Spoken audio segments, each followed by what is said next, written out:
Príchod nového roka sa spája nielen s bilancovaním toho starého, ale najmä s plánmi, predsavzatiami a túžbami toho nasledujúceho. Začnime teda budúcnosťou.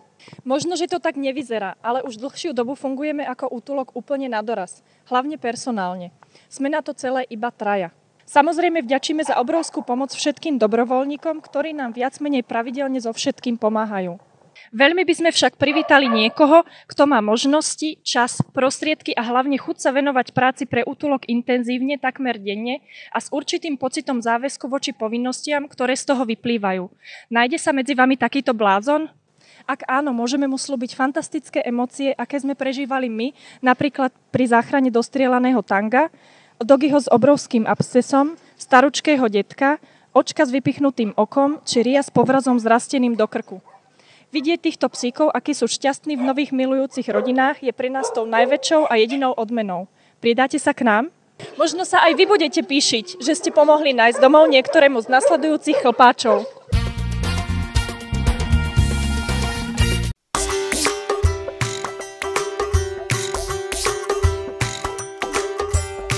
Lemon je krásny, asi jednoročný cocker spaniel milej a priateľskej povahy. Je veľmi energický, hravý, aktívny a vhodnejší skôr do mladej dynamickej rodiny. Lemon dobre vychádza s ľuďmi, deťmi a tiež s niektorými psíkmi, no k vybraným jedincom sa chová dominantne, preto by bol vhodný ako jediný psík v rodine. Lemon môže byť adoptovaný do bytu i rodinného domu s prístupom dnu.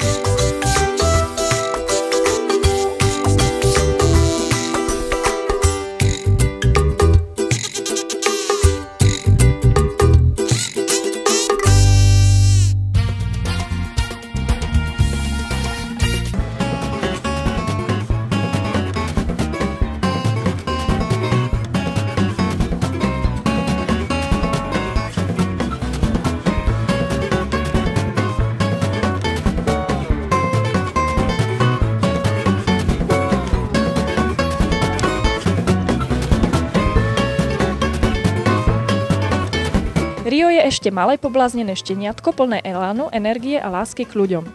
Je vhodný do každej, ideálne početnej rodiny, kde bude k dispozícii viac členov, aby sa mal s kým hrať a šantiť. Rio je vďačný, lásku a pozornosť vám vráti niekoľkonásobne. Rio je malého vzrastu, vhodný je ako do bytu, tak aj do rodinného domu.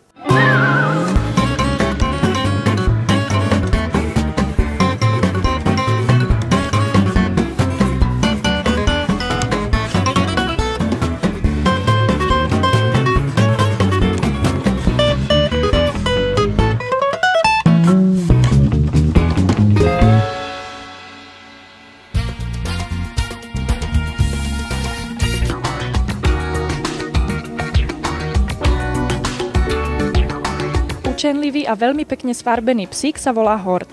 Hort má asi 2 roky a je krížencom poľovného plemena. Snorenie, hľadanie a behanie je mu teda vlastné, preto by bol vhodným spoločníkom aktívnym ľuďom, ktorí mu venujú veľa času na dlhé prechádzky.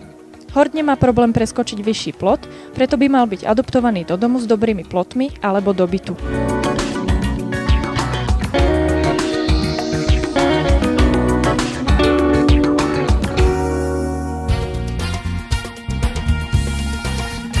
Hľadať domov pre opustených, týraných, vyhodených, zranených a zradených psíkov nie je otázka náhody. Je to tvrdá, systematická a huževnatá práca, ktorej výsledok vidíte na šťastí iných.